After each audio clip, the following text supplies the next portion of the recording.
कहानी की शुरुआत होती है शिकागो में, जहां एक ऐसी दुर्घटना हुई जिसने पूरी दुनिया को हिलाकर रख दिया। एक लैब में बहुत बड़ा धमाका हुआ जिससे शहर के सारे लोग एक ही पल में मारे गए। अचानक से इस दुर्घटना में मारे गए लोगों के भूत आजकल फिर से हर जगह दिखाई देने लगे हैं। इन भूतों को रैम्स कहा जाता है। इनकी खास बात यह है कि ये लोगों को परेशान नहीं करते, बस अपनी पिछली जिंदगी की झलक दिखाते रहते हैं। ये भूत समय के चक्र में इस तरह फंसे हुए हैं कि रोज कुछ पलों के लिए दिखाई देते हैं और फिर गायब हो जाते हैं। इसके अलावा रैम्स असली दुनिया पर कोई असर नहीं डाल सकते। उस घटना के 10 साल बाद रैम्स के लौट आने की खबरें आने लगी हैं। वहीं एक दूसरे शहर में वेरोनिका नाम की लड़की रहती है जिसके पिता उस दुर्घटना में मारे गए थे, लेकिन अपने पिता का भूत उसे हर रोज नाश्ते के वक्त दिखाई देता है। एक दिन स्कूल में ऑगस्ट बिटनर उन्हें रैम्स के बारे में पढ़ा रहे थे। उसने बिटनर से पूछा कि आजकल नए रैम्स के दिखाई देने की वजह क्या है, लेकिन बिटनर के पास इसका कोई जवाब नहीं था।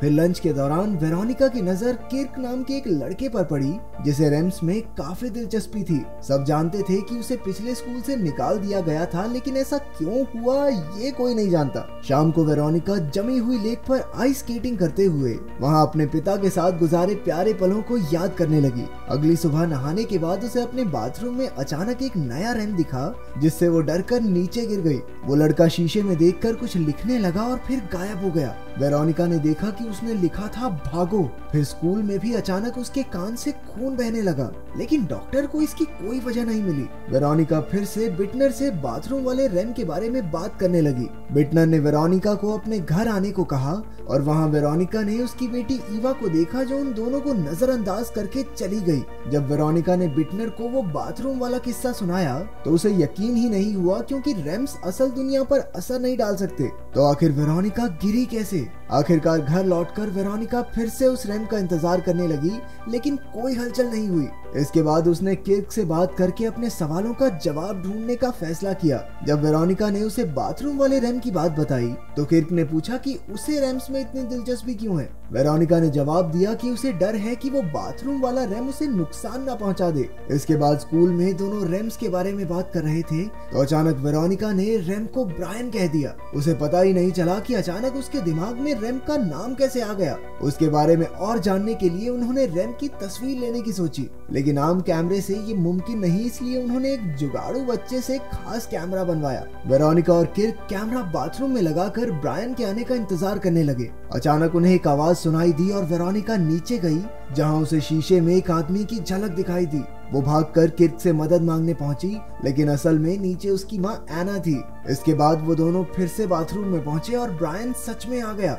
जैसे ही किर्क ने उसकी तस्वीर ली, ब्रायन का शरीर जलने लगा और वो दोनों पर झपट पड़ा, जिससे बल्ब फूट जाने के बाद ब्रायन गायब हो गया। अगली सुबह किर्क ने पता लगाया कि ब्रायन ने 4 साल पहले एक पादरी की बेटी मैरी को मार डाला था। ब्रायन मैरी का पीछा कर रहा था और एक दिन वो मैरी को अपने साथ ले गया। उस दिन आखिरी बार मैरी को जिंदा देखा गया। वेरोनिका और किर्क ने पता लगाया कि ब्रायन इस शहर का नहीं था और मैरी अपने जन्मदिन 29 फरवरी से एक दिन पहले गायब हुई। वेरोनिका का जन्मदिन भी 29 फरवरी को ही आता था। बाद में वो दोनों लाइब्रेरी में जांच पड़ताल कर रहे थे और एक अनजान परछाई उन पर नजर रखे हुए थी। जैसे ही परछाई गायब हुई तो लाइट्स खराब हो गई और वेरोनिका की कॉपी नीचे गिर गई। उसने उठाकर देखा तो कॉपी में लिखा था भागो भागो, लेकिन ये वेरोनिका ने तो नहीं लिखा था। इसके बाद किर्क को प्रिंसिपल ने बुलाया और पूछा कि वो आजकल रैम्स के पीछे क्यों पड़ा है। किर्क ने कहा कि ये सब स्कूल प्रोजेक्ट के लिए है, लेकिन प्रिंसिपल को यकीन नहीं हुआ। उधर वेरोनिका बास्केटबॉल गेम देखने गई थी, लेकिन किर्क उसके किसी मैसेज का जवाब नहीं दे रहा था।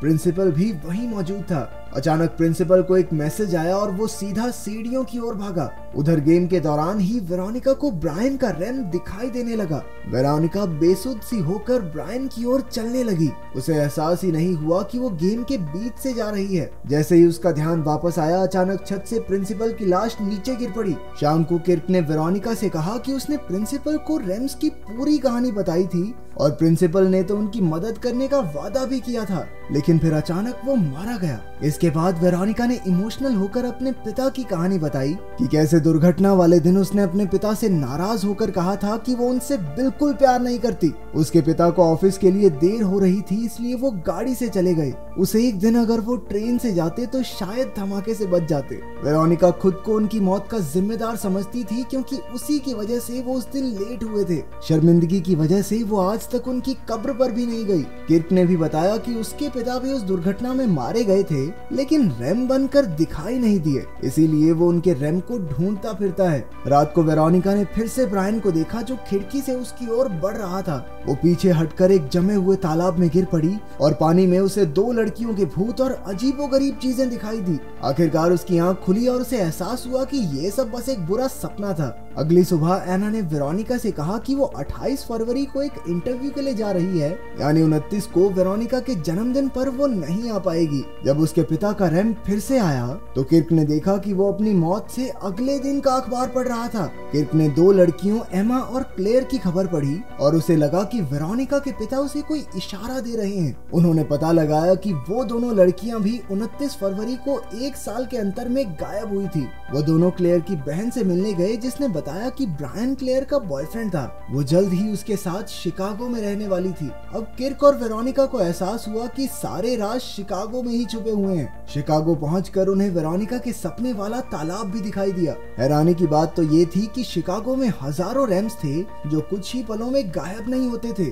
धमाका यहीं हुआ था तो रैम्स यहाँ पर ज्यादा देर के लिए रुक सकते थे। इसके बाद वो क्लेयर की बहन से मिलने एक पते पर पहुंचे, जो असल में वही लैब थी जहाँ पर वो भयंकर विस्फोट हुआ था। सीढ़ियों से उतरते हुए वेरोनिका और किर्क ने तरह तरह के काफी भूत देखे। फिर वो एक कमरे में पहुंचे जहाँ जिंदा लोग क्लेयर का रैम देखने आए थे। उन्होंने देखा कि क्लेयर का भूत हंसते हुए किसी से बात कर रहा था। अचानक उसे नीचे गिरा दिया गया और उसने सीढ़ियों से चढ़कर बचने की कोशिश भी की, लेकिन हमलावर ने उसका गला घोंट दिया और क्लेयर का रैम गायब हो गया। वहाँ मौजूद भीड़ में किर्क ने दुर्घटना की जांच कर रहे हेड डॉक्टर स्टीनर को देख लिया। जब किर्क ने उसे पुकारा तो वो भाग निकला और किर्क और वेरोनिका उसके पीछे भागे। आखिरकार जब वो पकड़ में आया तो उसने उन दोनों पर बंदूक तान दी। वेरोनिका ने भी गुस्से में कहा कि अपने सवालों के जवाबों के बिना जीने से तो अच्छा है कि स्टीनर उसे मार ही दे। इससे स्टीनर अपनी कहानी सुनाने को राजी हो गया।